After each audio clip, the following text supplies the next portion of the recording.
નમસ્કાર વિદ્યાર્થી મિત્રો, સ્વાગત છે તમારું આપણા યુટ્યુબ ચેનલ ધ એસ એજ્યુકેટર્સમાં। જેમ કે બધાને ખ્યાલ છે કે આજે હતું ટાટ એચએસનું પેપર। અમે આવી ગયા છે તમારા માટે લઈને સોલ્યુશન ટાટ એચએસનું। હવે આ જે પેપર છે સ્ક્રીન ઉપર આ છે સી કેટેગરીનું પેપર, જેમાં જે પહેલું સબ્જેક્ટ હતું એ હતું ઇંગ્લિશ। સબ્જેક્ટનું સોલ્યુશન ચાલુ કરતા પહેલા જો તમે ચેનલને સબસ્ક્રાઇબ નહીં કર્યું હોય તો ચેનલને સબસ્ક્રાઇબ કરી લેજો, વિડીયોને લાઇક કરજો અને સાથે સાથે બધા મિત્રો સાથે શેર કરજો। ચાલો આપણે જે પહેલું સબ્જેક્ટ છે ઇંગ્લિશ એનું સોલ્યુશન જોઈએ। પહેલો પ્રશ્ન છે પેર ધ વર્ડ વિથ ધેર એન્ટોનિયમ્સ। જે શબ્દો છે એમના એન્ટોનિયમ્સ બતાવવાના છે। પહેલું વર્ડ છે લેઝી, લેઝીનું એન્ટોનિયમ્સ વર્ડ થાય ડિલિજન્ટ। એક્ટિવ, એક્ટિવનું એન્ટોનિયમ્સ થાય ઇનર્ટ। શાર્પ, શાર્પનો થાય બ્લન્ટ અને ફર્ટાઇલનો થાય બેરન। એટલે કે એનો જે આન્સર છે એ 1, બી નો જે છે એ આવી જશે 3 નંબર ઉપર, સી નો આવી જશે નંબર 2 ઉપર અને ડી નો આવી જશે 4થા નંબર ઉપર। હવે જો આપણે ધ્યાનથી જોઈએ તો આ ઓપ્શન જે છે, આ જે આન્સર છે એ ઓપ્શનમાં આપેલા જ નથી, એટલે એવું થઈ શકે છે કે આ ક્વેશ્ચનમાં તમને ગ્રેસ મળી શકે છે, કેમ કે આમાં ઓપ્શન ઇન્વોલ્વ નથી। આમાં છે એક, પણ આમાં એક નાનકડી ભૂલ છે કે બી ની જગ્યાએ ડી આવી ગયો છે અને ડી ની જગ્યાએ બી આવી ગયો છે। ભૂલ નાની હોય કે મોટી હોય પણ ભૂલ તો ભૂલ કહેવાય, એટલે આમાં જે છે ગ્રેસ મળવાની તમને સંભાવના છે। જોઈ લઈએ બીજો પ્રશ્ન, which word has no suffix. કયા વર્ડમાં સફિક્સ નથી? પહેલું વર્ડ જોઈએ, પહેલું વર્ડ છે હેલ્થ। હેલ્થ જે બનેલું છે હીલ પ્લસ ટીએચ, એટલે આમાં તો સફિક્સ છે। લાઇબ્રેરી વર્ડ જે બનેલું છે એ બનેલું છે લિબર પ્લસ એરી, આમાં પણ સફિક્સ છે। મેરેજ એટલે મેરી પ્લસ એજ, આ વર્ડમાં પણ સફિક્સ છે, પણ એમ્બ્રેન્સ વર્ડમાં સફિક્સ નથી, એટલે કયું વર્ડ આવી જશે? એમ્બ્રેન્સ આવી જશે, ઓપ્શન સી। ચોથો જોઈ લઈએ પ્રશ્ન, ત્રીજો પ્રશ્ન, ફાઇન્ડ આઉટ ઓડ પેયર। જે ઓડ પેયર છે એ આપણને ફાઇન્ડ આઉટ કરવાનું છે। જોઈ લઈએ, પહેલું પેયર છે પ્રાઉડ અને પ્રાઇડનું। હવે પ્રાઉડ શું છે? તો પ્રાઉડ એક એડજેક્ટિવ છે અને પ્રાઇડ શું છે? પ્રાઇડ એનું નાઉન છે। બોન્ડ, બાઇન્ડ, આ જે છે આપણું આન્સર છે, છેલ્લે તમને એક્સપ્લેન કરીશ કે આ આન્સર કેમ છે। ત્રીજો ઓપ્શન સી જોઈ લઈએ, ગ્રીવ શું છે? ગ્રીવ વર્બ છે અને ગ્રીફ શું છે? નાઉન। એવી જ રીતે લોસ શું છે? વર્બ છે અને લોસ શું છે? એક નાઉન છે। આમાં બધા જ શબ્દો જે છે એ બધા નાઉનને ફોલો કરે છે, એમની નાઉન સાથે જોડ આપેલી છે, પણ બોન્ડ અને બાઇન્ડ, બોન્ડ પોતે એક નાઉન છે અને બાઇન્ડ શું છે? આ એક વર્બ છે। આ વર્ડ જે છે એ નાઉનને ફોલો કરતો નથી, એટલે નાઉન પહેલા આવી ગયો છે, એટલા માટે ઓપ્શન બી જે છે એ સાચો આન્સર થઈ જશે। ચોથા નંબરનો પ્રશ્ન જોઈ લઈએ। હવે ચોથા નંબરનો પ્રશ્ન, arrange the sentence in proper order to describe an accident scene. એક એક્સિડન્ટ સીનને બતાવવાનો છે, પણ કેવી રીતે? પ્રોપર ઓર્ડરમાં અરેન્જ કરીને। જોઈ લઈએ, passengers were told to be ready to quit the ship. આમ આપણી સામે 5 સેન્ટેન્સ આપેલા છે। જોઈ લઈએ પહેલો શું આવશે? પહેલો આવશે flames broke out here and there.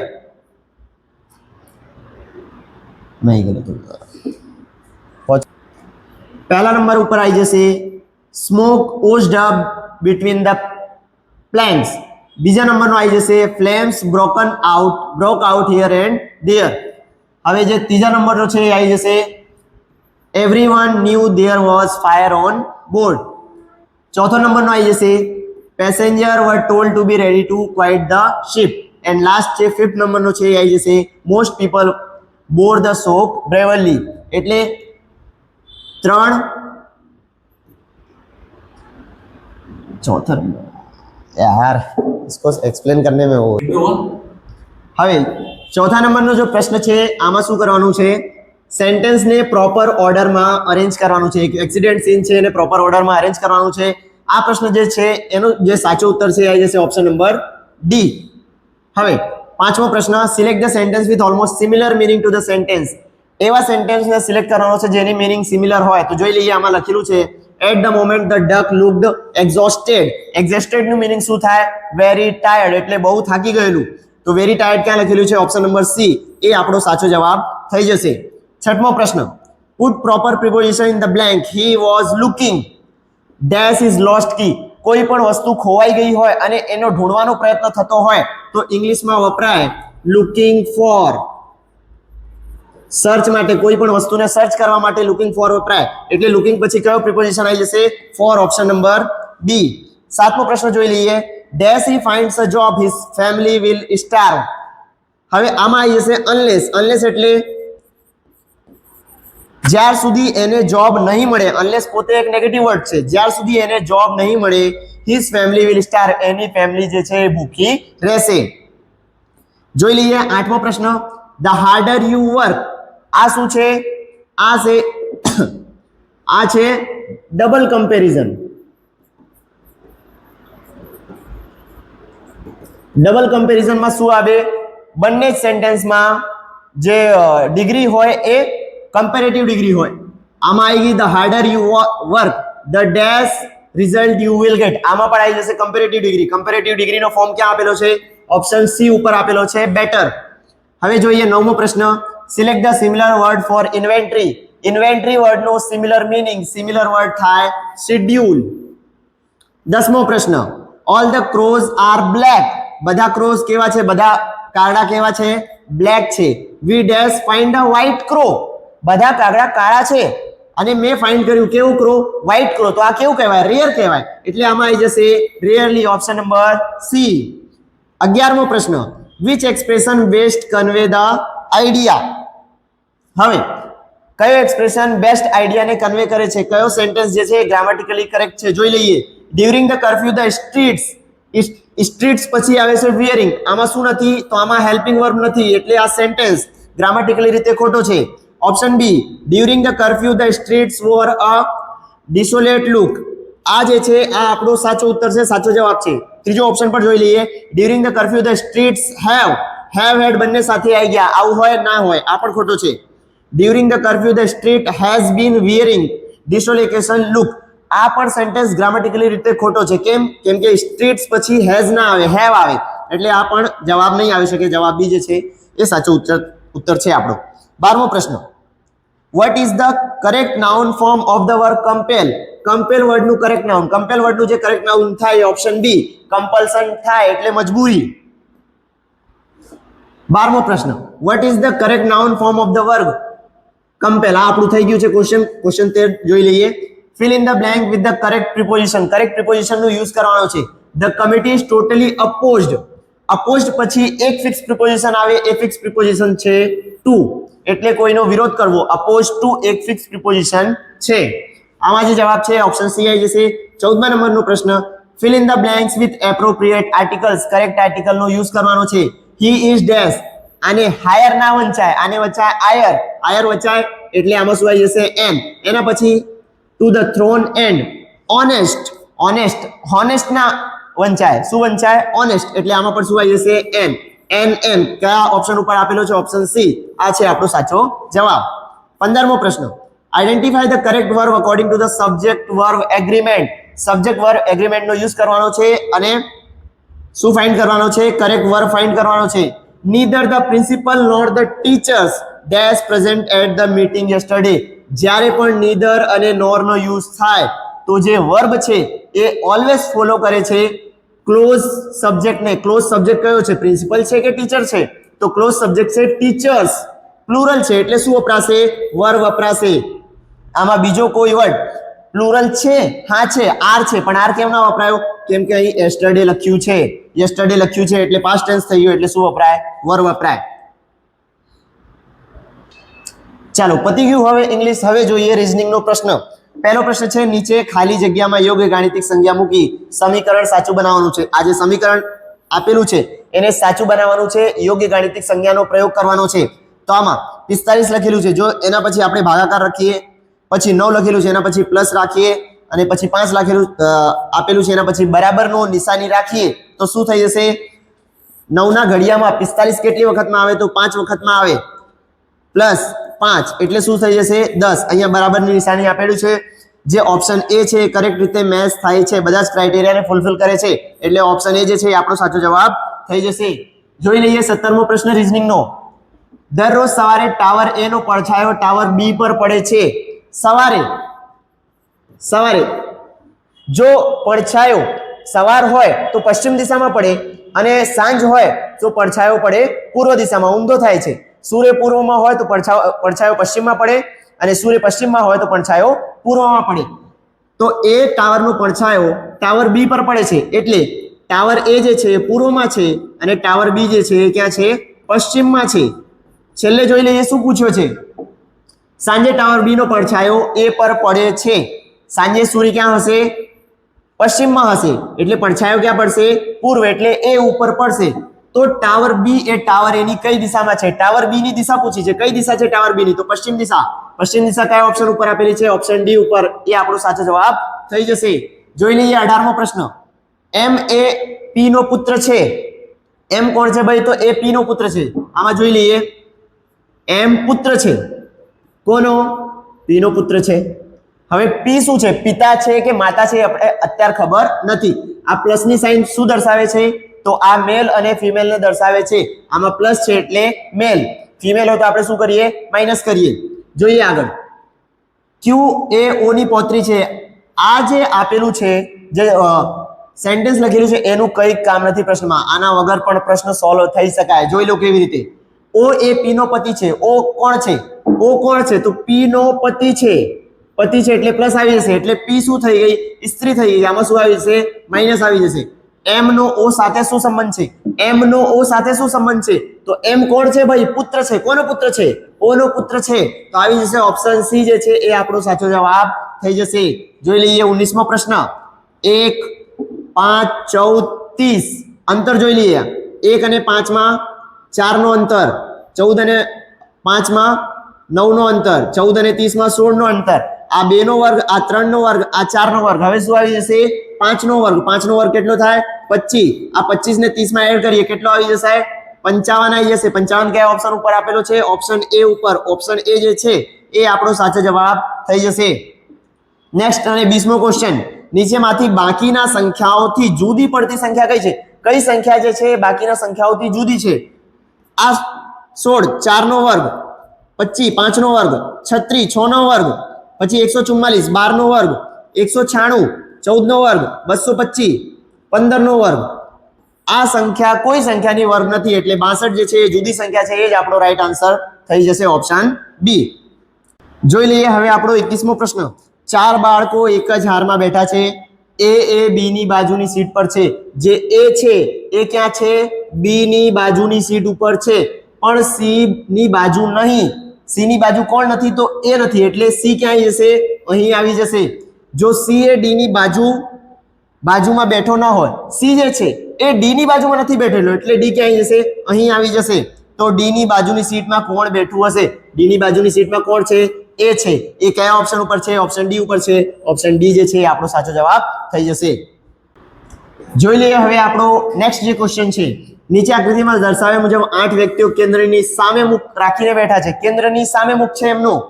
જો દરેકનું સ્થાન ઘડિયાળની વિરુદ્ધ દિશામાં 3 સ્થાન ખસે, જેટલા પણ વ્યક્તિઓ છે બધાનું સ્થાન 3 સ્થાન ઘડિયાળની વિરુદ્ધ દિશામાં ખેંચવાનું છે, તો નીચે પૈકી કઈ ઘટના નહીં બને? જોઈ લઈએ. ઘડિયાળની વિરુદ્ધ દિશામાં 3 સ્થાન ખેંચીએ. એનું સ્થાન અહીં છે. 3 સ્થાન ખેંચતા 1 2 3 અહીં આવી જશે. હવે એની પછી શું છે? બી અહીં આવી જશે. અહીં આવી જશે સી, અહીં ડી, અહીં ઈ, એફ, જી અને એચ આવી જશે. હવે જોઈ લઈએ કયા વિધાનો ખોટા છે ને કયા સાચા છે. આપણને શું પૂછ્યું છે? કઈ ઘટના નહીં બને, એટલે કયો વિધાન ખોટું છે? બી નું મુખ પૂર્વ તરફ છે, આઈરિયો બી, અને સામે બેઠો છે એટલે મુખ કઈ દિશામાં આવશે? પૂર્વ બાજુમાં આવશે. આ રાઈટ છે. આગળ એફ નું મુખ પશ્ચિમ તરફ છે, આઈરિયો એફ સામે બાજુ બેઠો છે એટલે આનું મુખ પણ પશ્ચિમ દિશા તરફ આવી જશે. આ પણ રાઈટ છે. હવે ડી જોઈ લઈએ. ઈ નું સ્થાન ઈશાનમાં હશે. ઈ ક્યાં છે ભાઈ? આઈરિયો.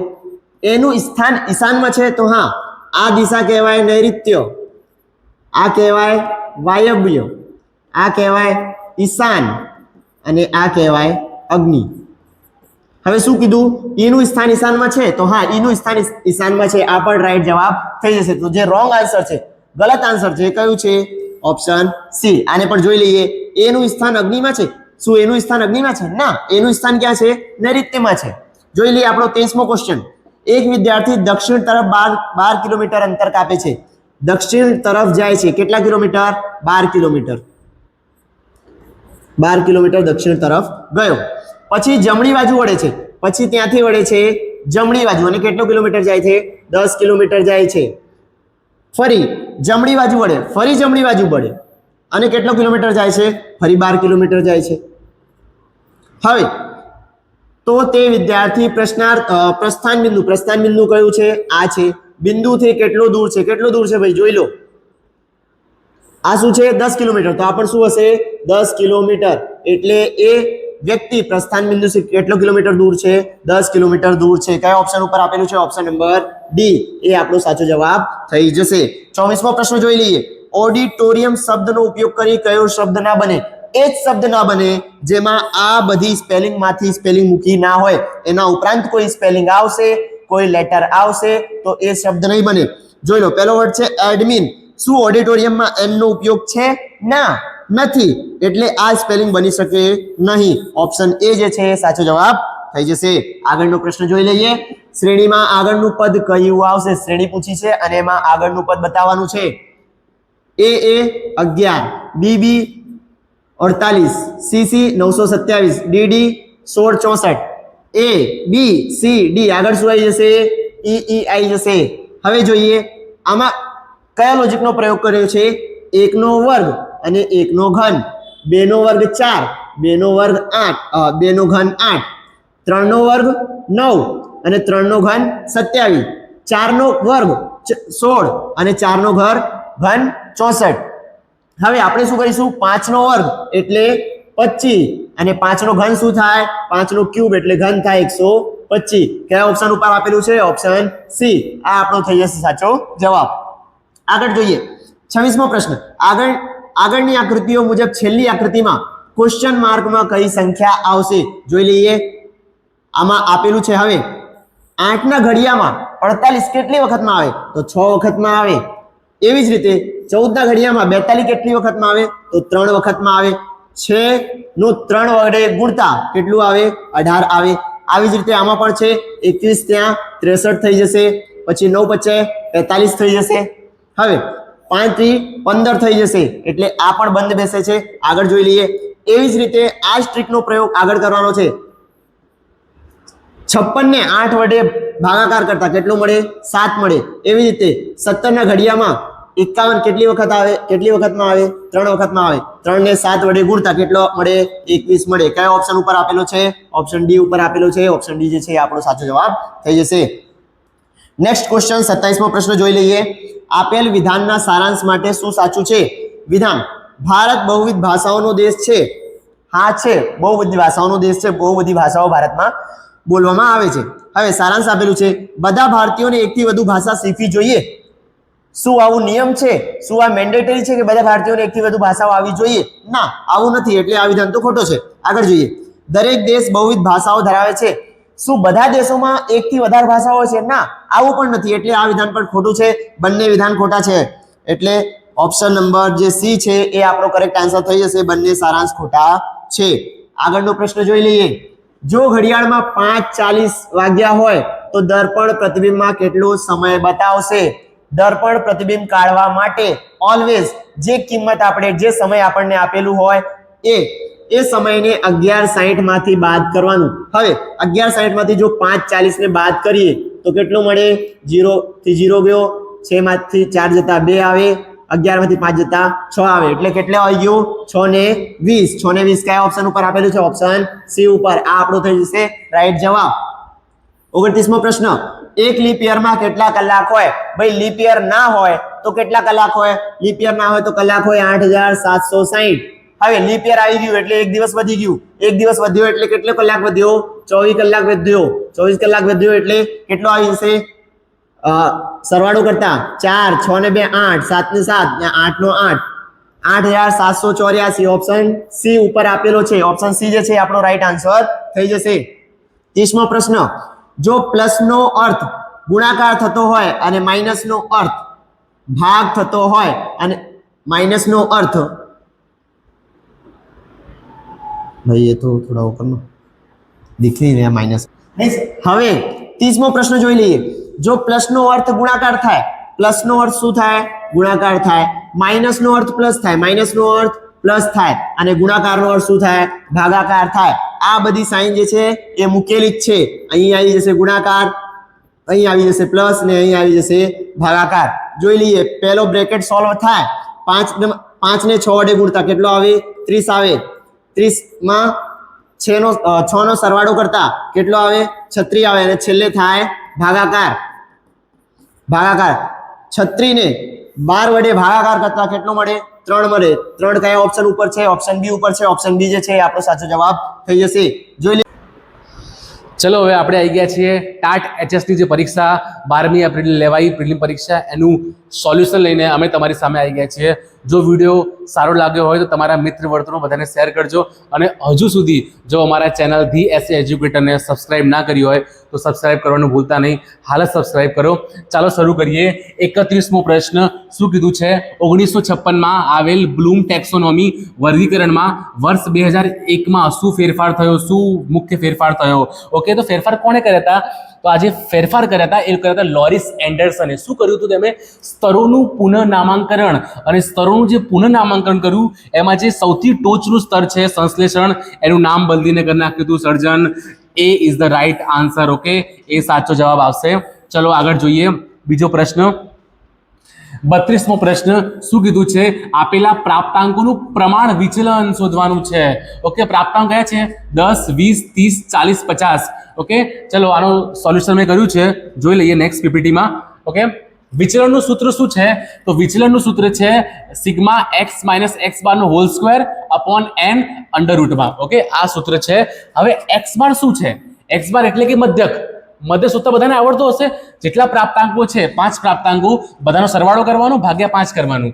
ઓકે, જવાબ શું આવે? 30. આ થઈ ગયો x બાર. હવે આપણે કાઢશું x માઇનસ x બાર, એટલે કે જે પ્રાપ્તાંક છે. ઓકે, 10, 20, 30, 40 અને 50 આ પ્રાપ્તાંકો છે. શું કરશું? આ પ્રાપ્તાંકમાંથી આ x બાર ને બાદ કરશું. 10 માંથી 30 જાય, કેટલા આવે? -20. 20 માંથી 30 જાય -10. આમ આપણે કરી નાખ્યું x માઇનસ x બાર. હવે શું કીધું છે સૂત્રમાં? x square, x minus x bar નો સ્ક્વેર. 20 નો વર્ગ શું થાય? -20 નો વર્ગ 400, -10 નો વર્ગ 100, 0 નો વર્ગ 0, 10 નો વર્ગ 100, 20 નો વર્ગ 400. આમ બધાનો સરવાળો કરીએ. સિગ્મા એટલે શું થાય? સરવાળો. 1000 સૂત્રમાં લખ્યું છે આનો ભાગ્યા n. પ્રાપ્તાંક કેટલા છે? 1, 2, 3, 4, 5. ભાગ કેટલા કરવાના? 5. 1000 ભાગ્યા 5 કેટલા થાય? 200. અંડર રૂટમાં 200. જવાબ શું આવે? 14.4. અને આનો સિમિલર જે ઓપ્શન આપેલો છે આપણને પરીક્ષામાં એ 15 આપેલો છે, એટલે 15 આનો સાચો આન્સર હશે. ચલો આગળ જોઈએ. 15 ઇઝ રાઈટ આન્સર. ઓકે, વર્ગ શિક્ષણ દરમિયાન શિક્ષક કહે છે આ એકમ અઘરું લાગે છે, ચાલો ફરી સમજાવું, મજા પડશે. તો આ વર્ગ વ્યવહારનું કયું ઘટક છે? વર્ગ વ્યવહારના ઘટકો કોણે આપ્યા? નેડ ફર્લેન્ડ્સે આપ્યા. 10 ઘટકો આપ્યા. એમાં જ્યારે વાત થઈ છે કે એકમ અઘરો છે, ચાલો ફરી સમજાવું, અહીંયા શિક્ષક શું કરે છે? અહીંયા શિક્ષક બાળકોની લાગણીનો સ્વીકાર કરી રહ્યો છે. તો ઓપ્શન એ સાચો આવશે. અહીંયા ઓપ્શન એ લાગણીનો સ્વીકાર. ઓકે, 34મો પ્રશ્ન પર મૂવ કરી જઈએ. અધ્યયન તરીકે આકલન, અસેસમેન્ટ એઝ લર્નિંગ વાત થાય છે. સમજાવતું વિધાન કયું છે? અસેસમેન્ટ એઝ લર્નિંગ ક્યારે થાય? અસેસમેન્ટ એઝ લર્નિંગ આકલન દરમિયાન પણ અધ્યયન થાય છે. જ્યારે આકલન થાય ત્યારે પણ અધ્યયન થાય. વિદ્યાર્થી પોતાનું સ્વ આકલન પણ કરી શકે, અને શિક્ષક શું આપે? ફીડબેક આપે. આને જ કહેવાય અસેસમેન્ટ એઝ લર્નિંગ. એટલે ડી આપણો રાઈટ આન્સર હશે. ઓકે, આગળ જોઈએ. 35મો પ્રશ્ન વિદ્યાર્થીના વ્યક્તિત્વ, વર્તન કે બિન વિદ્યાકીય નિષ્પત્તિનું મૂલ્યાંકન કરવા કયું સાધન ઉપયોગી લેવું હિતાવહ છે? હવે જ્યારે પણ વાત આવે વ્યક્તિત્વના પાસાનું મૂલ્યાંકન કે વર્તનનું મૂલ્યાંકન, વ્યક્તિત્વના પાસાનું મૂલ્યાંકન કે વર્તનનું મૂલ્યાંકન, ત્યારે યાદ રાખવાનું શું આવે? Rating scale. રેટિંગ સ્કેલ ક્યાં છે? ક્રમ માપદંડ. ઓપ્શન બી સાચું છે, હંમેશા એ જ આવે. 35મો જોઈ ગયા, ક્રમ માપદંડ આનો જવાબ છે. ચલો આગળ જોઈએ. 36મો પ્રશ્ન તે માઇક્રો ટીચિંગનું લક્ષણ નથી. માઇક્રો ટીચિંગનું લક્ષણ નથી પૂછ્યું છે. આ એક નિયંત્રિત વર્ગ વ્યવહારની પદ્ધતિ છે. હા, સાચું છે, આ એક નિયંત્રિત વર્ગ વ્યવહારની પદ્ધતિ છે. તે અધ્યાપન કૌશલ્ય શીખવતી વાસ્તવિક પરિસ્થિતિ છે. Micro teaching is a simulation process. Micro teaching એક કૃત્રિમ પ્રક્રિયા છે, વાસ્તવિક પ્રક્રિયા નથી. આ વિધાન તદ્દન ખોટું છે અને પરીક્ષામાં ખોટું જ પૂછ્યું છે. Option B is the right answer. Okay, micro teaching એક કૃત્રિમ પરિસ્થિતિ છે, સિમ્યુલેશન પ્રોસેસ છે.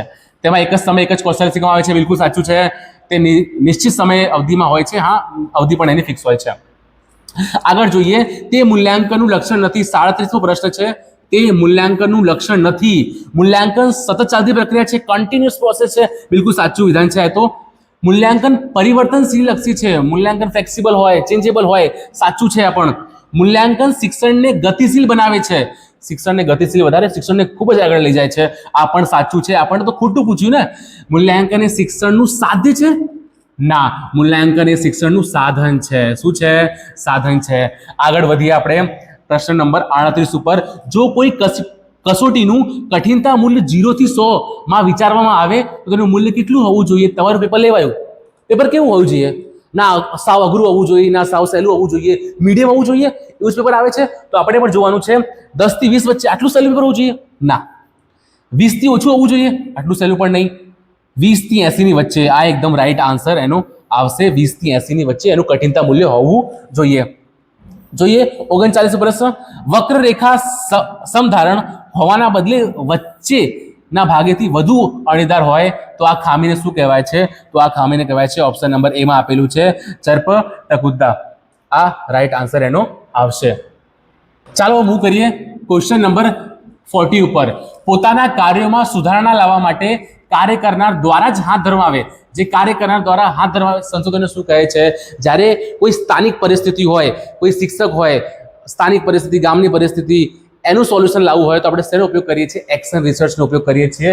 ક્રિયાત્મક સંશોધનને હાથ ધરવામાં આવે છે એક્શન રિસર્ચ. જવાબ આવશે. પ્રશ્ન નંબર 41 ને જોઈએ. તાજેતરમાં ગુજરાતના કયા જિલ્લામાં વિશ્વનો સૌથી મોટો સોલર પાર્કનું ઉદ્ઘાટન થયું છે? ઓકે, વિશ્વનો સૌથી મોટો રિન્યુએબલ એનર્જી પાર્ક ક્યાં બન્યો છે? કચ્છમાં બન્યો છે. અને કચ્છમાં પણ યાદ રાખજો, ખાવડા ખાતે. ક્યાં? ખાવડા ખાતે. B is the right answer.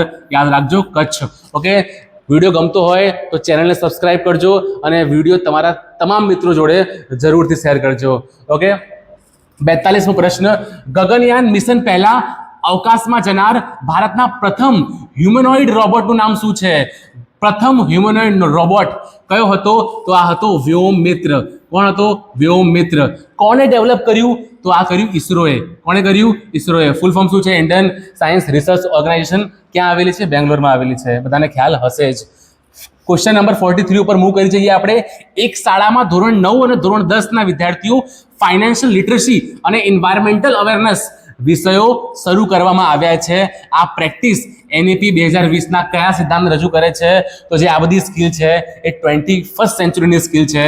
21મી સદીના કૌશલ્યોનો વિકાસ માટે આ બધું કરવામાં આવી રહ્યું છે. Okay, B is the right answer. આગળ વધીએ આપણે. 44મો પ્રશ્ન સાયન્સથી છે. હેમેટાઇડ, મેગ્નેટાઇડ, લિમોનાઇટ, સિટેરાઇડ આ કયા ધાતુના પ્રકાર છે?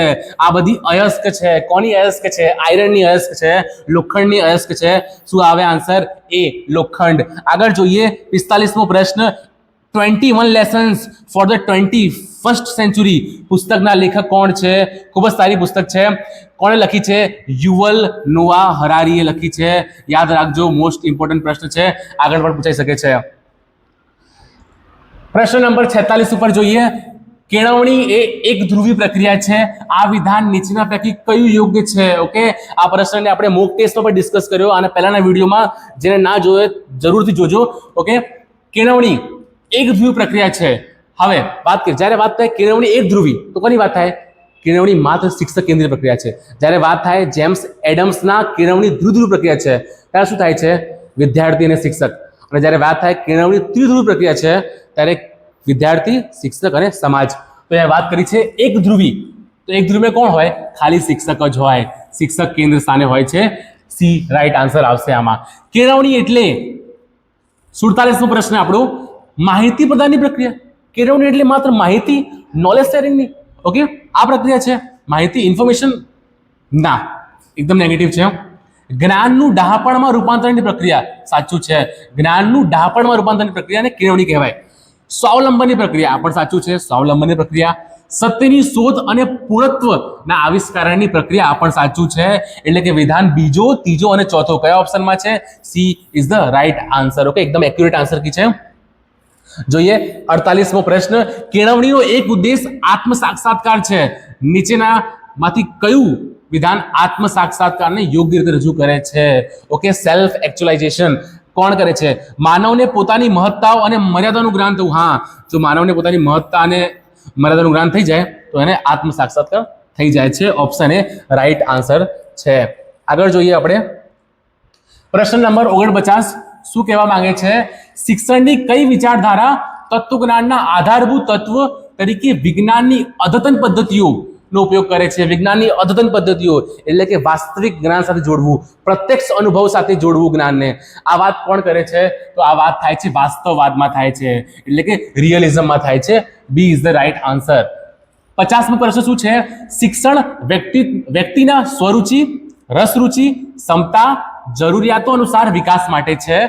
આ વિધાન શિક્ષણનો કયો હેતુ આવે છે? જ્યારે વ્યક્તિના રુચિ, ઇન્ટરેસ્ટ, ક્ષમતા, કોમ્પિટન્સીની વાત થાય તો આ શું છે? આ એક વ્યક્તિગત હેતુ છે, આ એક ઇન્ડિવિજ્યુઅલ ઓબ્જેક્ટિવ છે. B is the right answer. Now talk about 51. શિક્ષણના આ સ્વરૂપમાં શિક્ષણ પ્રત્યક્ષ પણ અલ્પજીવી હોય છે. આના લાસ્ટ વિડીયોમાં જ વાત કરી. ઓકે, ઔપચારિક શિક્ષણ, અનૌપચારિક શિક્ષણ. વાત થાય છે અલ્પજીવી અને પ્રત્યક્ષ. આવું ક્યારે હોય? અલ્પજીવી એકદમ આકસ્મિક રીતે આવે, સમાજ દ્વારા, મિત્ર વર્તુળ દ્વારા. આ વાત થાય છે અનૌપચારિક શિક્ષણ. આમાં જ્ઞાન ચિરંજીવી હોતું નથી, કારણ કે કોઈ નિશ્ચિત સંસ્થામાં કોઈ નિશ્ચિત અભ્યાસક્રમ તો હોતો નથી. એટલે શું જવાબ આવશે? સી જવાબ આવશે. અનૌપચારિક શિક્ષણ કેવું હોય છે? અલ્પજીવી હોય છે. 52મો પ્રશ્ન શું કહેવા માંગે છે? આ પ્રકારના શિક્ષણમાં સાતત્ય જળવાઈ રહે તે માટે શિક્ષક કરતા શૈક્ષણિક સામગ્રી વધુ ઉપયોગી હોય છે. ઓકે, એવું શેમાં થાય છે કે જ્યારે શિક્ષક કરતા શૈક્ષણિક સામગ્રી વધારે ઉપયોગી હોય, એનો વધારે ઉપયોગ થતો હોય, આવું થાય છે ડિસ્ટન્સ લર્નિંગમાં. એટલે કે દૂરવર્તી શિક્ષણ જ્યારે વાત થાય ત્યારે આપણે શૈક્ષણિક સામગ્રીઓને વધુ પ્રાધાન્યતા આપતા હોઈએ છીએ. આગળ વાત કરીએ 53મો પ્રશ્ન. કયા વાદને વિચારવાદ તરીકે ઓળખવામાં આવે છે? વિચારવાદનું બીજું નામ શું છે? તો એ છે આદર્શવાદ, આઇડલિઝમ. ઓકે, આદર્શવાદને શું કહે છે? વિચારવાદ કહે છે. 54મો પ્રશ્ન.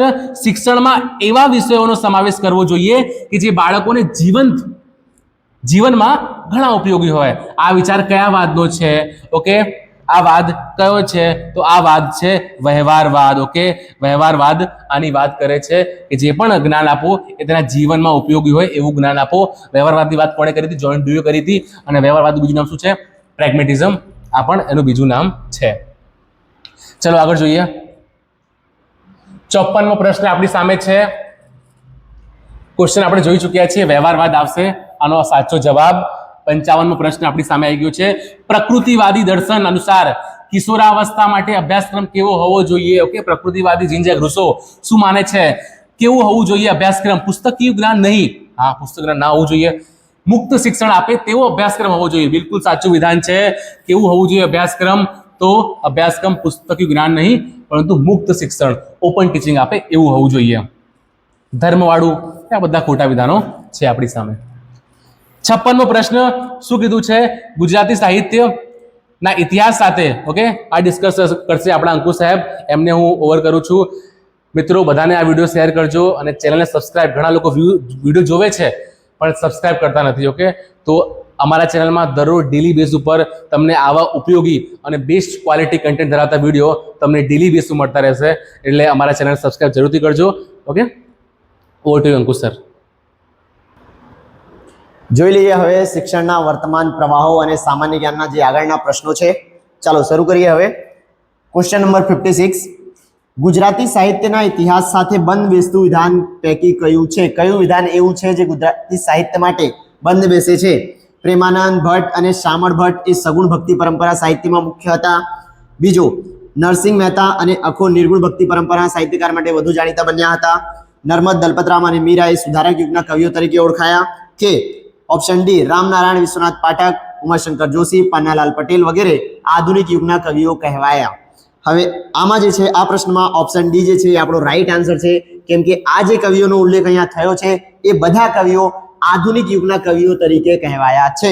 ચાલો જોઈ લઈએ હવે આપણો આગળનો પ્રશ્ન. પ્રશ્ન ક્રમાંક 57. પ્રથમ ગુજરાતી શબ્દકોશની રચના ડેશ ડેશ ડેશ એ કરી. કોણે કરી? હવે પ્રથમ ગુજરાતી જે શબ્દકોશ છે એનું નામ શું છે? એનું નામ છે નર્મકોશ. અને એની રચના કોણે કરી છે? તો એની રચના કરી છે નર્મદા શંકર લાલ શંકર દવે. ઓપ્શન ડી જે છે એ આપણો રાઈટ આન્સર થઈ જશે. જોઈ લઈએ હવે આગળનો પ્રશ્ન ક્રમાંક 58. વિધાન આપેલું છે અને એની સાથે રીઝન આપેલું છે. શું કરવાનું છે આપણે? વિધાન અને કારણ બંને સાચા છે. જોઈ લઈએ. વિધાન કયો છે? સામાન્યતઃ વનસ્પતિ લીલા રંગની હોય છે. હા, હોય છે. વિધાન તો સાચું છે. બીજું કારણ શું આપેલું છે? વનસ્પતિ પ્રકાશ સંશ્લેષણની ક્રિયા દ્વારા પોતાનો ખોરાક બનાવે છે. હા, બનાવે છે. આ પણ વિધાન સાચું છે. એટલે વિધાન તો બંને સાચા છે, પણ આમાં શું આપેલું છે? વનસ્પતિ લીલા રંગની હોય છે. પણ આનું કારણ શું હોય છે? કેમ કે વનસ્પતિઓમાં ક્લોરોફિલ નામનું શું હોય છે? એક રંજક દ્રવ્ય હોય છે. એ રંજક દ્રવ્યના કારણે વનસ્પતિઓનો રંગ કેવો હોય છે? લીલા રંગનો હોય છે. એટલે આ જે છે કારણ સાચો તો છે, પણ વિધાન એનું કારણ નથી. એટલે શું આવી જશે? વિધાન અને કારણ બંને સાચા છે, પરંતુ કારણ એ વિધાન માટેની યોગ્ય સમજૂતી નથી. ઓપ્શન નંબર જે એ છે એ આપણો સાચો જવાબ થઈ જશે. આગળ જોઈ લઈએ હવે ક્વેશ્ચન ક્રમાંક 59. વિગતો વાંચો અને નક્કી કરો સ્ક્વેર માટે કયા વિકલ્પો આવશે. જોઈ લઈએ. મેરી કોમ. જો મેરી કોમનો સંબંધ બોક્સિંગ રમત સાથે હોય તો દીપા કર્માકરનો સંબંધ કઈ રમત સાથે છે? તો મિત્રો બતાવી દઉં તમને. દીપા કર્માકરનો સંબંધ જે છે એ છે જિમ્નેસ્ટિક સાથે. જોઈએ હવે moving to the next question. આગળનો પ્રશ્ન જોઈએ. અહીં આપેલા ક્ષેત્રો ક્રમ ડાબીથી જમણી મુજબ મહાન વિભૂતિઓને જોડતા કયો વિકલ્પ સાચો થાય છે? બધી મહાન વિભૂતિઓ અહીંયા આપેલી છે અને એમાં કયા વિકલ્પો સાચા છે એ બતાવવાના છે. પહેલા, કળા સાથે કોણ સંકળાયેલ છે? સમાજ સેવા સાથે, ઉદ્યોગ સાથે અને રાજનીતિ સાથે. એ જ યોગ્ય વિકલ્પને આપણને પસંદ કરવાનો છે. તો આનો જે રાઈટ આન્સર છે એ ઓપ્શન નંબર બી એ સાચો જવાબ છે. કેમ કે કલા સાથે કોણ સંકળાયેલ છે? પંડિત રવિશંકર. સમાજ સેવા સાથે વિનોબા ભાવે, ભૂદાન યજ્ઞના પ્રણેતા એમને ગણવામાં આવે છે. પછી ઉદ્યોગ સાથે ધીરુભાઈ અંબાણી, બધા ઓળખતા જ હશો. અને રાજનીતિ સાથે કોણ સંકળાયેલ છે? ડોક્ટર રામ મનોહર લોહિયા. જોઈ લઈએ આગળનો પ્રશ્ન ક્રમાંક 61. ભારતના ઇતિહાસ માટે સમય રેખાના સંદર્ભમાં ઈસવીસન પૂર્વથી આગળ, એટલે પૂર્વથી આપણને આગળ જવાનું છે. નીચેના વિગતો માટે કયો ક્રમ સાચો છે? આગળ જતા કયો ક્રમ આપણને સાચો મળશે એ ધ્યાન રાખવાનું છે. જોઈ લઈએ. લોથલનો ધક્કો એટલે ડોકયાર્ડ, ગુપ્ત સામ્રાજ્ય, ભીમબેટકાની ગુફાઓ અને જનપદનો ઉદય. આમાં જે પહેલો ક્રમાંક આવશે એ છે ભીમબેટકાની ગુફાઓ. પછી આવશે આમાં લોથલનો ધક્કો એટલે ડોકયાર્ડ. આ બીજો ક્રમ ઉપર આવી જશે. ત્રીજો ક્રમાંક છે જનપદનો ઉદય અને ચોથો ક્રમાંક આવશે ગુપ્ત સામ્રાજ્ય. જોઈ લઈએ. હવે પહેલા નંબર કોણ છે? 3. બીજો નંબર કોણ છે? 3 કયા ઓપ્શનમાં આપેલા છે? બધા ઓપ્શનમાં પહેલો નંબર 3 આપેલું છે. બીજો ઓપ્શન જોઈ લઈએ. બીજો ઓપ્શનમાં આવવો જોઈએ પહેલો ક્રમાંક. બીજો ઓપ્શનમાં પહેલો ક્રમાંક ક્યાં છે? આમાં નથી, આ બેમાં છે. આ બેમાંથી જોઈ લઈએ. હવે ત્રીજા નંબરે કયો ક્રમ છે? ચોથો ક્રમ. ત્રીજા નંબરે ચોથો ક્રમ કયા ઓપ્શનમાં છે? ઓપ્શન નંબર એ જે છે આપણો સાચો જવાબ થઈ જશે. હવે જોઈએ આગળના પ્રશ્નો.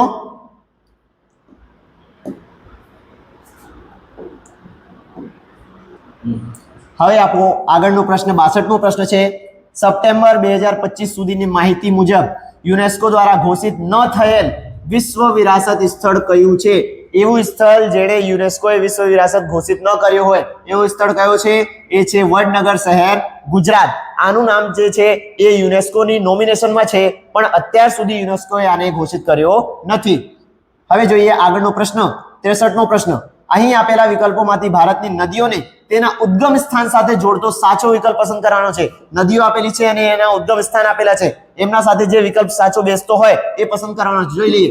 બ્રહ્મપુત્ર નદીનું ઉદ્ગમ સ્થાન શું છે? આનો જે છે ઉદ્ગમ સ્થાન છે હિમાલય પર્વતમાળા. પછી ગોદાવરીનું ઉદ્ગમ સ્થાન શું છે? પશ્ચિમ ઘાટ. નર્મદાનું ઉદ્ગમ સ્થાન વિંધ્ય અને સતપુડા પર્વતમાળા. અને મહાનદીનું ઉદ્ગમ સ્થાન છે પૂર્વ ઘાટ. કયો જવાબ રાઈટ થઈ જશે? જવાબ એ જે છે એ સાચો જવાબ થઈ જશે. આગળના પ્રશ્નો જોઈ લઈએ. 64મો પ્રશ્ન. રાષ્ટ્રીય શિક્ષણ નીતિ 2020 મુજબ શાળા શિક્ષણ માટે અભ્યાસક્રમ અને શિક્ષણ શાસ્ત્રનું પુનર્ગઠિત માળખું કયું છે? જે નવું માળખું ગઠિત કરવામાં આવ્યું છે 2020 NEP ન્યૂ એજ્યુકેશન પોલિસીની તહેત એ નવું માળખું કયું છે? તો એ છે 5+3+3+4 નું. જોઈ લઈએ હવે આગળના પ્રશ્નો. 65મો પ્રશ્ન. શિક્ષકમાં ક્ષમતા નિર્માણ માટે NEP 2020 માં CPD ની ભલામણ કરવામાં આવી છે. અહીં CPD એટલે શું? CPD નો ફૂલ ફોર્મ આપણથી પૂછાયું છે. શું છે? તો તો CPD નું ફૂલ ફોર્મ છે continuous professional development. Option B જે છે એ આપણો સાચો જવાબ થઈ જશે. નેક્સ્ટ ક્વેશ્ચન જોઈએ. નીચે આપેલા બંને વિધાનો માટે કયો વિકલ્પ સાચો છે? સાચો વિકલ્પ પસંદ કરવાનો છે. પહેલો વિકલ્પ 200 DTS ટીવી ચેનલ છે PM ई-विद्या डिजिटल पहलનો એક ભાગ છે જે વિદ્યાર્થીઓને પોતાના અનુકૂળ સમય પૂરક શિક્ષણમાં મદદ કરે છે. PMC દ્વારા ચલાવવામાં આવતું PM ई-विद्या પ્રોગ્રામ, આમાં કેટલા ચેનલ મળે છે આપણને? 200 DTS ચેનલ મળે છે, એટલે આ વિધાન તો સાચું છે. આગળ, દીક્ષા એવું ડિજિટલ પ્લેટફોર્મ છે જે માત્ર શિક્ષકો માટે છે? ના મિત્રો, એ માત્ર શિક્ષકો માટે નહીં, પરંતુ એ વિદ્યાર્થીઓ અને એમની સાથે સાથે વાલીઓ માટે પણ ઉપયોગી છે. એટલે આ વિધાન શું છે? આ વિધાન ખોટો થઈ જશે. એટલે કયો વિધાન સાચો છે? માત્ર એક વિધાન સાચો છે. વિધાન 1 સાચું અને વિધાન 2 ખોટું. ઓપ્શન એ જે છે એ આપણો રાઈટ આન્સર થઈ જશે. આગળના પ્રશ્નો જોઈએ, મૂવ કરીએ 67 પ્રશ્ન ઉપર. NEP 2020 મુજબ વિદ્યાર્થીઓનો 360 ડિગ્રી મૂલ્યાંકન એ સંદર્ભમાં શ્રેષ્ઠ વિકલ્પ કયો છે? 360 ડિગ્રી મૂલ્યાંકનની વાત કરી છે અને તમને બધાને ખ્યાલ છે કે 360 ડિગ્રી મૂલ્યાંકનમાં શું આવે? HPC એટલે કે હોલિસ્ટિક પ્રોગ્રેસિવ કાર્ડ આવે. હવે આ હોલિસ્ટિક પ્રોગ્રેસિવ કાર્ડ શું છે? તો વિદ્યાર્થીઓની સર્વગ્રાહી માહિતી દર્શાવતું પત્રક છે. એટલે કે આમાં આવી જશે ઓપ્શન નંબર એ. સર્વગ્રાહી પ્રગતિ પત્રકની રચના કરવામાં આવી છે 360 મૂલ્યાંકનની અંતર્ગત. જોઈ લઈએ આપણો આગળનો પ્રશ્ન જોતા પહેલા જો તમને અમારો વિડીયો સારો લાગતો હોય અને વિડીયોના પ્રશ્નોના સાથે બધા એક્સપ્લેનેશન પણ સારા લાગતા હોય તો અમારા ચેનલને જરૂરથી સબસ્ક્રાઇબ કરજો, સાથે શેર પણ કરજો આપણા મિત્રો સાથે, અને ચેનલને લાઈક, શેર અને સબસ્ક્રાઇબ કરજો. જોઈએ હવે આગળનો પ્રશ્ન. 68મો પ્રશ્ન. તાજેતરમાં દિલ્હીમાં ભારત મંડપમાં 16 ફેબ્રુઆરી 2026માં નીચે પૈકી કયા કાર્યક્રમનું આયોજન થયું હતું? તો તાજેતરમાં દિલ્હીમાં ઇન્ડિયા AI ઇમ્પેક્ટ સમિટનું આયોજન કરવામાં આવ્યું હતું. આગળનો પ્રશ્ન જોઈએ. NEP 2020માં શિક્ષણમાં ટેકનોલોજીના વિનિયોગ માટે કઈ સંસ્થાની રચના કરવાની દરખાસ્ત કરવામાં આવી હતી? શિક્ષણમાં ટેકનોલોજીના વિનિયોગ માટે કોની રચના કરવામાં આવી હતી? તો રચના કરવામાં આવી હતી NETF એટલે કે નેશનલ એજ્યુકેશન ટેકનોલોજી ફોરમ. આગળનો પ્રશ્ન જોઈએ. પ્રશ્ન ક્રમાંક 17. વર્ગખંડમાં ફ્લિપ્ડ ક્લાસરૂમ મોડલનો ઉપયોગ એટલે શું? ફ્લિપ્ડ ક્લાસરૂમ મોડલ કોને કહેવાય? તો ફ્લિપ ક્લાસરૂમ મોડલ કહેવાય વિદ્યાર્થીઓ ઘરેથી વિષય વસ્તુનો વિડીયો જોઈને આવે અને વર્ગમાં તેના વિશે ચર્ચા કે પ્રવૃત્તિ કરે. એટલે ઓપ્શન ડી જે છે એ આપણો સાચો જવાબ થઈ જશે. હવે જોઈએ આગળનો પ્રશ્ન. 71મો પ્રશ્ન કયો છે? વિકાસ એ માનવોમાં વિકાસ અને વૃદ્ધિથી પ્રશ્નો આવી ગયા એટલે અહીંથી ફરી ચાલુ થઈ ગયું છે CDP તમને ખ્યાલ છે, શિવમ સર ભણાવે છે, તો શિવમ સરને બોલાય, શિવમ સર તમને આ આગળના પ્રશ્નો સોલ્વ કરાવશે. ચાલો ફરીથી આવી ગયા છે મનોવિજ્ઞાનના પ્રશ્નો સોલ્વ કરીએ કરીને. 71મો પ્રશ્ન આપણે જોવાના છીએ. વિકાસ એ માનવોમાં જોવા મળતો ફેરફાર છે. આ ફેરફાર માટે શું સાચું છે? વિકાસ કેવી પ્રક્રિયા છે? વિકાસ પ્રમાણાત્મક છે? આ તો વૃદ્ધિની વાત થાય છે. વિકાસ શું છે? વિકાસ ગુણાત્મક છે, ક્વોલિટેટિવ છે અને સર્વાંગી ફેરફાર કરે છે. ડી આપણો સાચો જવાબ આવશે. વિકાસ એ ગુણાત્મક અને સર્વાંગી ફેરફાર છે. 72મો પ્રશ્ન શું છે? વર્તનવાદી મનોવૈજ્ઞાનિકોના મતે અધ્યયન શું છે? વર્તનવાદી એટલે કે જે બિહેવિયરિસ્ટિક હોય છે, જે બી વોટસનની જેમ, એમનું શું માનવું છે? અધ્યયન શું છે? તો અધ્યયન એ પરિવર્તન છે. આવું કોણ માને છે? વર્તનવાદી મનોવૈજ્ઞાનિકો માને છે.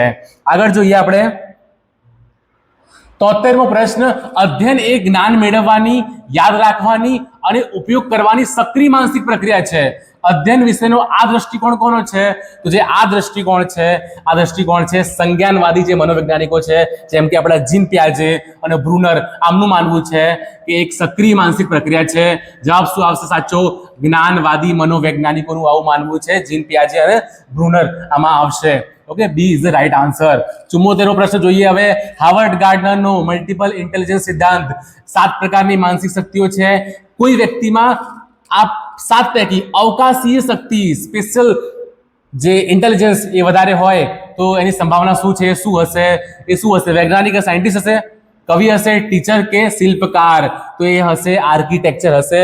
એના માટે આસપાસની વસ્તુનો અવલોકન કરવાની ક્ષમતા વધારે હશે, એટલે શિલ્પકાર આર્કિટેક્ચર હશે જેમાં અવકાશીય શક્તિ વધારે હોય. 75 પ્રશ્ન ઉપર આવી ગયા છે. પ્રેરણા મોટિવેશન ઉપર કયું વિધાન ખોટું છે? ખોટું પૂછ્યું આપણને. પ્રેરણા વ્યક્તિની આંતરિક સ્થિતિ દર્શાવે છે. આંતરિક સ્થિતિ દર્શાવે છે, બિલકુલ સાચું છે. પ્રેરણા એક આંતરિક સ્થિતિ દર્શાવે છે. પ્રેરણા વ્યક્તિની જરૂરિયાતોમાંથી ઉદ્ભવી શકે છે. હા, પહેલા નીડ આવે અને પછી મોટિવેશન આવે, તો આ પણ સાચું છે. પ્રેરણાનું ઇન્દ્રિય ગ્રાહ્ય અસ્તિત્વ હોય છે. પ્રેરણાનું ઇન્દ્રિય ગ્રાહ્ય અસ્તિત્વ, પ્રેરણા જોઈ શકાય, અડી શકાય? ના અડી શકાય. એટલે આ વિધાન ખોટું છે અને આપણને ખોટું જ પૂછ્યું છે. એટલે option she will be the right answer. Move on કરીએ. 76મો પ્રશ્ન છે, વ્યક્તિગત ભિન્નતા, ઓકે, ઇન્ડિવિજ્યુઅલ ડિફરન્સ માં કયો શૈક્ષણિક ફલિતાર્થ યોગ્ય નથી? વર્ગમાં વિદ્યાર્થીઓને તેમની ક્ષમતા પ્રમાણે સ્તર બનાવી શિક્ષણ આપવું જોઈએ. વર્ગમાં વિદ્યાર્થીઓની ક્ષમતાને અનુરૂપ વ્યક્તિગત શિક્ષણ આપવું જોઈએ. હા, આપવું જોઈએ, સાચી વાત છે. વર્ગના વિદ્યાર્થીઓ તેમની ક્ષમતા પ્રમાણે આપવું જોઈએ. આ પણ સાચું છે. ઓકે, ઇન્ડિવિજ્યુઅલ ડિફરન્સ, અલગ અલગ ક્ષમતા હોય છે, એ પ્રમાણે શિક્ષણ આપવાની વાત થાય છે. પહેલો વિધાન સાચો, બીજો પણ સાચો. વર્ગના વિદ્યાર્થીઓને શિક્ષણ માટે વિવિધ પદ્ધતિનો ઉપયોગ કરવો જોઈએ. હા, બધા એક જ મેથડથી ના શીખી જાય, અલગ અલગ પદ્ધતિનો ઉપયોગ આપણે કરવો જોઈએ. ઓકે, વર્ગના વિદ્યાર્થીઓને પર્યાપ્ત મહાવરો મળે તે માટે વધારે ગુરુકાર આપવું જોઈએ. ઓકે, એકદમ નેગેટિવ ટેક છે આ. ઓકે, અને આજ આપણો સાચો જવાબ આવશે. ત્યારે પણ આપણે વધારે ગુરુકાર આપવાથી બાળકમાં મુહાવરો ના વધારી શકીએ. તો આ વિધાન ખોટું છે અને એ આપણને પૂછ્યું છે. આગળ જોઈએ આપણે. ક્વેશ્ચન નંબર કયો આવી ગયા આપણે? 76મો. આ પ્રશ્ન જોઈ ચૂક્યા છીએ. શું આવે જવાબ? ડી આવે આનો. મુહાવરા માટે વધારે ગુરુકાર આપવું, આ એકદમ ખોટી મેથડ છે. 77મો પ્રશ્ન જોઈ લઈએ. પરીક્ષામાં ઓછા ગુણ આવતા વિદ્યાર્થી કહે છે વિજ્ઞાનના સાહેબ બહુ કડકાઈથી પેપર ચેક કર્યું. ઓકે, લાસ્ટ વિડીયો જે અમે અપલોડ કર્યો મોક ટેસ્ટનો, એમાંથી જ આ પ્રશ્ન ડિટ્ટો આવ્યો છે. ઘણા બધા ક્વેશ્ચન પૂછાયા છે. એટલે કહીએ છીએ અમારા જે વિડીયો છે ખૂબ જ ક્વોલિટેટિવ છે અને તમને પરીક્ષામાં ખૂબ જ લાભ થશે. એટલે ચેનલને સબસ્ક્રાઇબ કરી નાખજો. ડેલી બેસિસ ઉપર આ ચેનલમાં તમને હવે વિડીયો મળવાના છે. ઓકે, મળતા રહીશું આપણે અને કંઈક શીખતા રહીશું. જોઈએ કઈ બચાવ પ્રયુક્તિ છે, કયું ડિફેન્સ મેકેનિઝમ છે. વાત કરી હતી ડિફેન્સ મેકેનિઝમ કોણે આપ્યું? સિગ્મન્ડ ફ્રોઈડે આપ્યું છે. અને આ છે બીજા ઉપર રોપે છે. પ્રોજેક્શનની વાત થાય છે, પ્રક્ષેપણની વાત થઈ રહી છે. અહીંયા B is the right answer. 78નો પ્રશ્ન વાત કરીએ. વિશિષ્ટ બાળક, સ્પેશિયલ ચાઇલ્ડ અને તેના લક્ષણ દર્શાવતું ખોટી જોડ પૂછી છે. ખોટી જોડ. ડિસ્લેક્સિયા શું છે? ડિસ્લેક્સિયા શું છે? બાળક શબ્દોને ખોટી રીતે વાંચે છે. હા, સાચું છે. ડિસ્લેક્સિયામાં વાંચન અક્ષમતા છે, રીડિંગ ડિસેબિલિટી છે. ડિસ્કેલ્ક્યુલિયા ધરાવતું બાળક ગાણિતિક પ્રક્રિયામાં ભૂલો કરે છે. બિલકુલ સાચું છે. ડિસ્કેલ્ક્યુલિયા ગાણિતિક અક્ષમતાઓની વાત થાય છે આમાં. આ પણ સાચું વિધાન છે. ડિસ્ગ્રાફિયા ધરાવતું બાળક, ડિસ્ગ્રાફિયા શું છે? લેખન અક્ષમતા. અહીંયા શું આપ્યું છે? ગ્રાફ દોરવાની મુશ્કેલી હોય છે. ના, ડિસ્ગ્રાફિયા એક લેખન અક્ષમતા છે. આ જ ખોટી જોડ છે અને પરીક્ષામાં આ જ પૂછી હતી. C is the right answer. ઓટિઝમની વાત કરી લઈએ. ઓટિઝમના બાળકોમાં સંપર્ક કરીને વાત કરી શકતું નથી. આ પણ સાચું વિધાન છે.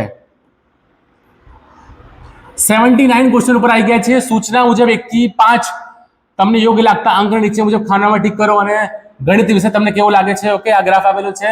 આ વલણ માપદંડ કયા પ્રકારનું છે? તો આ પ્રકાર બધાને ખબર છે. ક્વેશ્ચન ડાયરેક્ટ બાબા સાહેબની મોડ્યુલમાંથી ડિટ્ટો પૂછાયો છે. ઓસગુડ રાઈટ આન્સર આવશે ઓપ્શન નંબર ડી. કયા સમયગાળામાં માનવ શરીરની વૃદ્ધિ મહત્તમ હોય છે? એવો સમયગાળો કયો છે? ગર્ભાવસ્થા, શિશુ અવસ્થા, કિશોરાવસ્થા કે તરુણાવસ્થા? ઘણા બધા કે તરુણાવસ્થા, પણ ના, સાચો જવાબ આવશે ગર્ભાવસ્થા. અહીંયા આ અવસ્થામાં કોષોનું વિભાજન ખૂબ જ બહોળા પ્રમાણમાં થાય છે માણસના, મહિલામાં. Okay, A is the right answer. 81 પ્રશ્ન જોઈ લઈએ. વિકાસના સંદર્ભમાં ખોટું વિધાન પસંદ કરો. ખોટું વિધાન. પહેલું વિધાન શું છે? બાળકોનો વિકાસ મસ્તકથી પગ સુધી હોય છે. મસ્તકથી પગ સુધી શું કહેવાય એને? સેફેલોકોડલ. ઓકે, સેફેલોકોડલ બિલકુલ સાચું છે. મસ્તકથી પગ સુધી હોય છે. બાળક પહેલા ખભાના સ્નાયુઓ પર કાબુ મેળવે છે. ખભાના સ્નાયુઓ પછી કોણી, કાંડું, હથેળી, છેવટે ટેરવા પર અંકુશ મેળવે છે. આ શું છે? મધ્યથી, કેન્દ્રથી બહારના સાઈડ ઉપર. આને શું કહેવાય છે? આ છે પ્રોક્સિમો ડિસ્ટલ સિદ્ધાંત છે. આ પણ એકદમ સાચું છે. ઓકે, દુનિયાના દરેક બાળક વિકાસની તરફ એક સમાન હોય છે. તમામ બાળકો તરુણાવસ્થા દરમિયાન જાતીય ફેરફારો અનુભવે છે. તો હા, જાતીય ફેરફારો અનુભવે એડોલેસન્સમાં. અને વિકાસની તરા, યાદ રાખજો, તરા લખેલી છે. તરા બધાની સરખી જ હોય છે. ઓકે, આ પણ સાચું છે. એટલે આ ખોટું હશે. બાળક પહેલા આંગળીઓ વડે પકડી, પછી હાથને અને છેવટે સમગ્ર શરીર આવે છે. ના, પહેલા સમગ્ર શરીર આવે પછી આ આવે. આ વિધાન ખોટો છે અને આપણને ખોટી જોડ પૂછી છે. આ આપણો સાચો જવાબ છે. આગળ જોઈએ હવે. પ્રશ્ન નંબર આવી ગયા આપણે 82 ઉપર. જ્ઞાનતંત્રની ખામી સતી ધરાવતા અધ્યતાને શું કહેવાય છે? ઓકે, જેનામાં જ્ઞાન તંત્રની ખામી હોય, સતી હોય, આવાને શું કહેવાય? આને કહેવાય છે લર્નિંગ ડિસેબિલિટી, અધ્યયન અક્ષમતા કહેવાય છે. A is the right answer. Okay, 83મો પ્રશ્ન શું કહે છે? કેટલાક તરુણ પોતાની જાતને તેંડુલકર, અમિતાભ બચ્ચન, માધુરી દીક્ષિત માનીને પોતાના દરજ્જાની જરૂરિયાત સંતોષે છે. આ શાનું ઉદાહરણ છે? તો આ ઉદાહરણ છે તાદાત્મ્યનું. ઓકે, કઈ બચાવ પ્રયુક્તિ છે? તાદાત્મ્ય બચાવ પ્રયુક્તિ છે. ઓકે, 84મો પ્રશ્ન શું કહેવા માંગે છે? વિકસિત પ્રાણી બુદ્ધિશાળી હોય, હોશિયાર હોય તો કયા પ્રકારનું અધ્યયન છે? અભિસંધાન દ્વારા અધ્યયન, પ્રયત્ન અને ભૂલનો અધ્યયન, અભિક્રમિક અધ્યયન કે આંતરસૂઝ દ્વારા અધ્યયન? જો બાળક હોશિયાર છે, વિકસિત છે તો એ જાતે શીખી જશે. અને જાતે શીખવાની વાત થાય છે ઇનસાઇડ થિયોરી. કોની છે આ થિયોરી? છે કોહલરની આંતરસૂઝના સિદ્ધાંતમાં વાત થાય છે. અભિસંધાન દ્વારા અધ્યયન. ઓકે, આ બધા ઉપર ડિટેલ ડિસ્કશન આપણે લાસ્ટ વિડીયોમાં કરેલો છે. જેને ના જોયો જોઈ લેજો. આગળ જોઈએ 85 અજાગ્રત ઈચ્છાઓ. અજાગ્રત ઈચ્છાઓ અને જાગ્રત વર્તન પર પડ્યા વિના રહેતી નથી. આ સિદ્ધાંત કયો છે? જોઈએ જ ખબર પડી જાય. અજાગ્રત ઈચ્છાઓ, અચેતન મન, અનકોન્શિયસ માઇન્ડ, કોન્શિયસ માઇન્ડ. આની વાત કોણ કરે છે? આની વાત એક જ જણ કરે છે, મનોવિશ્લેષણવાદી સિગમન્ડ ફ્રોઈડ. ઓકે, ફ્રોઈડ કયા ઓપ્શનમાં છે? બી માં છે. તો મને ટીક કરી દઈશ. ફ્રોઈડ દમન, આનંદ અને જીવનનો સિદ્ધાંત, બી સાચો જવાબ આવશે આનો. 86મો પ્રશ્ન જોઈએ. હવે વિષય આવી ગયો છે ગુજરાતી. ગુજરાતી પર મૂવ કરીએ ફટાફટ. કયા વાક્યમાં અવયવનો ઉપયોગ થયો નથી? અવયવ શોધીએ આપણે. ઓપ્શન એ માં તે પાસ થયો કેમ કે તેને. કેમ કે શું છે? અવયવ. આમાં તો અવયવ છે. સાબાસ છે એ બહાદુર જુવાનને. સાબાસ, આમાં પણ અવયવ છે. એ પ્રાણઘાતક અકસ્માતથી તે મરી જાય છે. થી આ અવયવ છે. આ વિભક્તિ પ્રત્યય છે. એ ચોરથી પેઠે, આમાં પણ અવયવ છે. Option C is the right answer. આમાં મને કોઈ અવયવ દેખાતો નથી. આગળ જોઈએ 87મો પ્રશ્ન. કયું વાક્ય કર્મણીનો પ્રયોગ નથી? શેમાં કર્મણીનો પ્રયોગ થયો નથી? ઓકે, તને વિમાન દેખાય છે? તને વિમાન દેખાય છે? આ તો શેનો ઉપયોગ છે? કર્મણીનો ઉપયોગ થયેલો છે. મેં શીર્ષાસન કર્યું. મેં શીર્ષાસન કર્યું. કોને પ્રધાન આપ્યો? કર્તાને પ્રધાન આપ્યો. આ કયું વાક્ય છે? કર્તરી વાક્ય છે. અને આપણને જ પૂછ્યું છું કર્મણી નથી, તો આ છે કર્મણી નથી. ઓકે, આ પણ શું છે? કર્મણી. અને આ પણ કર્મણી છે. પ્રશ્ન નંબર 88મો જોઈ લઈએ. આગળ મૂવ કરીએ. 88મો પ્રશ્ન જોડકા જોડવાના છે. શેનો પ્રશ્ન છે? કૃદંતી પ્રશ્ન છે, પાર્ટિકલથી પ્રશ્ન છે. જોઈ લઈએ. લખવાનું આપોને. લખવાનું આ કૃદંત છે. વાનું પ્રત્યય છે. તો વાનું શેમાં હોય છે? આ હોય છે ભવિષ્ય કૃદંતમાં. માગ્યા મેં વર્ષે નહીં. માગ્યા કૃદંત છે. કયો કૃદંત છે? માગ્યા. આ છે ભૂત કૃદંત. કયો છે? ભૂત કૃદંત. લખી લખીને ઈને પ્રત્યય શેમાં આવે છે? સંબંધક ભૂત કૃદંતમાં આવે છે. આમાં આવશે સંબંધક ભૂત કૃદંત. વાંચવા, વા કે વાને પ્રત્યય લાગ્યો હોય તો શું આવે છે? હેત્વત કૃદંત આવે છે. આને જોડશું ત્રીજા જોડે. ઓકે, તો પહેલામાં એ શેમાં છે? આમાં છે. ઓકે, સી માં B. D is the right answer. Okay, જોજો તમે લોકો. 89મો પ્રશ્ન. કયા જોડકામાં શબ્દો એક જ પ્રકારના સમાસ છે? સમાસની ડિટેલમાં આપણે ભણવાના છીએ. આ વિડીયોમાં અમે એક વિડીયો લાવવાના છીએ. સમાસનો ડિટેલ ડિસ્કશન કરીશું. સમાસ અને તેના પેટા પ્રકારોનું પણ. ઓકે, ટૂંક સમયમાં ચેનલને સબસ્ક્રાઇબ કરી નાખજો. સમાસ પૂછ્યો છે એક જ પ્રકારના. તો ઘનશ્યામ અને કાક પુરુષ બંને કયા સમાસ છે? તો બંને કર્મધારય સમાસ છે. ઓકે, કર્મધારય સમાસ બંને છે. આગળ જોઈએ 90મો પ્રશ્ન. એક જ શબ્દ શોધો કે જેનો અર્થ અન્ય કરતા ભિન્ન હોય. ઓકે, એક જ શબ્દ જેનો અલગ મિનિંગ હોય. પુંડરીક, રાજીવ અને સદ્દલ. આનો મતલબ શું થાય છે? કમળ. શું થાય છે? કમળ. ઓકે, અને આપણને શું પૂછ્યું છે? અલગ. તો પર્યક. પર્યકનો મતલબ શું થાય છે? પલંગ. ઓકે, તો આ આપણો રાઈટ આન્સર છે પર્યક. સાચી જોડણી પસંદ કરો. સાચી જોડણી પ્રશ્ન દરેક વાર પરીક્ષામાં પૂછાય છે. આ વખતે પણ આવ્યો અને આવનારી ટાટ એસ ની પરીક્ષામાં પણ આવશે. અને ટાટ એસ માટે પણ અમે હવે ઘણા બધા મોક ટેસ્ટ તમારા લઈને આવવાના છીએ. તો જે ટાટ એસ ની તૈયારી કરે છે એ તમામ વિદ્યાર્થીઓને મારી નમ્ર અરજ છે કે અમારા ચેનલને સબસ્ક્રાઇબ કરી નાખજો. તમારા માટે મેં ઘણું બધું પ્લાન કરેલું છે. અમારી ટીમ સખત મહેનત કરી રહી છે. આવનારા સમયમાં ડેલી બેઝ પર તમારા માટે મેં વિડીયો લઈને આવતા રહેશું. જોઈએ સાચી જોડણી. હવે સિમ્પલ રૂલ હોય છે. જ્યારે પણ 4 અક્ષરનો શબ્દ હોય તો જે પહેલો અક્ષર હોય છે શું હોય છે? રસ્વઈ હોય, દીર્ઘઈ ના હોય. તો આ દીર્ઘઈ છે, ગયો. આ દીર્ઘઈ છે, ગયો. ઓકે, હિમસુતા અને હિમસુતા હવે જોવાનું છે કયું સાચું છે? તો હિમસુતા આમ લખાય છે, D is the right answer. Okay, 92મો પ્રશ્ન આવી ગયા છીએ આપણે. એ થી, થકી, વડે વગેરે પ્રત્યયો કઈ વિભક્તિમાં આવે છે? લાસ્ટ વિડીયોમાં પણ વિભક્તિ ડિટેલ ડિસ્કસ કર્યું આપણે. કઈ વિભક્તિમાં આવે છે? તો આ બધા પ્રત્યયો આવે છે કરણ વિભક્તિ. આને શું કહેવાય? તૃતીય વિભક્તિ. અને આને શું કહેવાય?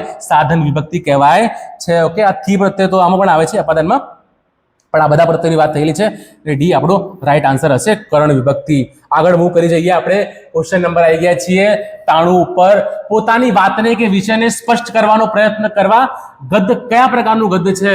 જ્યારે પણ કોઈ મુદ્દાને ડિટેલમાં ડિસ્કસ કરવો હોય, વિગતવાર સમજૂતી આપી હોય, તો આપણે શું શેનો ઉપયોગ કરીએ છીએ? તો આપણે ઉપયોગ કરીએ છીએ વિવરણાત્મક ગદ્યનો ઉપયોગ કરતા હોઈએ છીએ. તો બી સાચો જવાબ આવશે આ પ્રશ્નમાં. 94મો પ્રશ્ન. તમ તમારે, જુદા જુદા, દૂર દૂરથી વગેરે કયા પ્રકારના શબ્દો છે? શું થઈ રહ્યું છે? શબ્દોનો પુનરાવર્તન થઈ રહ્યું છે. એક જ શબ્દ બે વાર આવી રહ્યો છે. આને શું કહેવાય છે? બે વાર બોલાયેલું દ્વિરુક્ત વાળા શબ્દો છે આ બધા. ઓકે, 95મો પ્રશ્ન શું છે? નીચેનામાંથી પરિમાણવાચક વિશેષણ કયું છે? પરિમાણવાચક. ઓકે, ક્વોન્ટિટેટિવ એડજેક્ટિવની વાત કરી છે અહીંયા. આટલું આ છે. ઓકે, આની વાત આપણે લાસ્ટ વિડીયોમાં કરી હતી. પરિમાણવાચક આટલું રાઈટ આન્સર આવશે. કડવું શું છે? કડવું છે ગુણવાચક વિશેષણ. પહેલું શું છે? ક્રમવાચક વિશેષણ. ચલો જોઈએ. નીચેનામાંથી કયા વિકલ્પમાં તમામ શબ્દોની જોડણી સાચી છે? ઓકે, જોઈ લઈએ આપણે. શારીરિક. તો શારીરિક કઈ રીતે લખાય? તો આમ લખાય. ઓકે, આ સાચું છે, આ ખોટું. ઓકે, આ ખોટી જોડણી છે. આશીર્વાદ જોઈ લઈએ. આશીર્વાદ બરોબર છે. આ ખોટું છે, આ ખોટું. ડી પણ ગયો. જીજીવિસા અને શુશ્રુષા. ઓકે, તો આમાં આવશે B. Okay, B is the right answer. Okay, જોડણી ઉપર જોડણીના બધા નિયમો ડિટેલમાં ડિસ્કસ કરીશું આવનારા વિડીયોમાં. ઓકે, એના માટે જોડાયેલા રહેજો અમારી સાથે. ચલો, 97મો પ્રશ્ન આવી ગયા છે આપણે. ઓકે, નીચેનામાંથી કયો શબ્દ અશ્વ એટલે ઘોડો નો પર્યાયવાચી શબ્દ નથી? તો અશ્વનો કયો નથી? હાય, હા, આ પર્યાય છે. બાજી પણ છે, તોખાર પણ છે. કુંજર કોને કહેવાય? કહેશો કોઈ? હાથીને. કોને કહેવાય? હાથીને કહેવાય કુંજર. તો આ જ જુદો પડે છે. વાક્ય શુદ્ધિના નિયમ અનુસાર નીચેનામાંથી વ્યાકરણની દ્રષ્ટિએ શુદ્ધ વાક્ય કયું છે? ઓકે, શુદ્ધ વાક્ય જોવાનું છે આપણે. જોઈ લઈએ. વાક્યમાં શું છે? એક ગાય અને એક બળદ. ઓકે, ચલો. એટલે વાક્યમાં શું છે? એક પુલ્લિંગ છે અને એક સ્ત્રીલિંગ છે. જ્યારે કર્તામાં એક કર્તા પુલ્લિંગ હોય, એક કર્તા સ્ત્રીલિંગ હોય, તો જે ક્રિયાપદ આવે છે કેવું આવે છે? ક્રિયાપદ હંમેશા આવે છે નપુંસકલિંગ, એમાં પણ બહુવચન આવે છે. આ નિયમ ધ્યાન રાખવાનો છે આપણે. આ નિયમનો ઉપયોગ થયેલો છે. એક વચન, પણ અહીંયા બહુવચન નથી. આ ગયો. આ જ આપણો રાઈટ આન્સર બનશે, કારણ કે આમાં ક્રિયાપદ શું છે? નપુંસકલિંગ અને બહુવચન છે. B is the right answer. નીચેના વાક્યમાં વ્યાકરણીય રીતે કયો શબ્દ પ્રયોગ ખોટો થયેલો છે? શબ્દ પ્રયોગ તેણે સાચું જ લખેલું. એમાં શું ખોટું છે? તને, મને, આ પણ સાચું છે. સહૃદયતા પૂર્વક. હવે તમે આમાં જુઓ. આમાં આ વાક્ય લખ્યું હોય, ઓકે, સહૃદયતા, તો બરાબર હતું. પણ આ સ ને હટાવી દઈએ અને અહીંયા પૂર્વક લગાવીએ તો પણ સાચું છે. સ નો મતલબ અને પૂર્વકનો મતલબ સેમ જ થાય છે. બે વાર ઉપયોગ કરેલો છે. તો આ અહીંયા ભૂલ છે, એટલે બી સાચું આવશે. 100મો પ્રશ્ન, છેલ્લા પ્રશ્ન પર આવી ગયા છે આપણે. જોઈ લઈએ શું છે. લેખન કાર્ય કરતી વખતે વાક્યના અંતે કે વચ્ચે કોઈ વિગત લખવાની બાકી રહી જાય તો શું કરીએ છીએ આપણે? કોઈ વિગત ઉમેરવી હોય વચ્ચેથી, શું કરીએ છીએ? લોપચિહ્નનો ઉપયોગ કરીએ. કાકપદ કે હંસપદનો ઉપયોગ કરીએ છીએ. શેનો ઉપયોગ કરીએ છીએ? કાકપદ કે હંસપદનો. કે આ 100 પ્રશ્નો જે પૂછાયા પાર્ટ એમાં એનું ડિટેલ ડિસ્કશન તમારી સામે લાયા. એકદમ એક્યુરેટ બનાવવાનો પ્રયત્ન કર્યો છે અને એક્યુરેટ આન્સર છે પણ. ઓકે, બીજા ઘણા વિડીયો હશે, પણ આ વિડીયોમાં અમે પ્રયત્ન કર્યો છે કે 100% એક્યુરેટ તમને આન્સર પ્રોવાઈડ કરીએ. ઓકે, વિડીયો કેવો લાગ્યો છે કોમેન્ટમાં જણાવજો. અમારા વિડીયોને લાઇક કરજો, શેર કરજો, કોમેન્ટ કરજો અને ચેનલને સબસ્ક્રાઇબ કરવાનું બાકી હોય તો સબસ્ક્રાઇબ કરવાનું ભૂલતા નહીં. મળીએ આવનારા વિડીયોમાં. Thank you so much.